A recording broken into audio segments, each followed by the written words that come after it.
Hello, welcome to the SSGTV South Sudan Global. If you have not yet subscribed to our channel, please do so, as we will keep uploading informative videos. A renowned South Sudanese civil society organization urges President Salva Kiir to permit local stakeholders and faith-based leaders to convene an inclusive political dialogue to resolve the country's political impasse.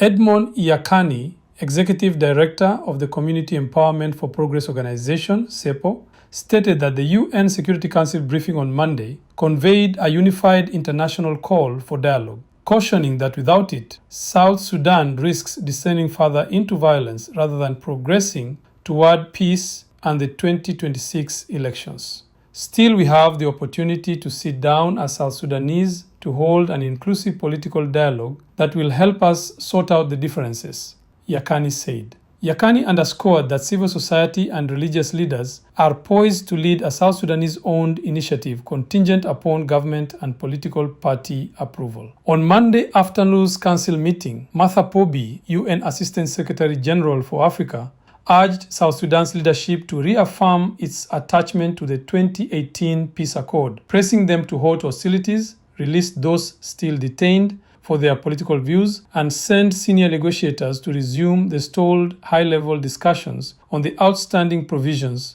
for transitional security, accountability, the constitution, and the timing of expected elections.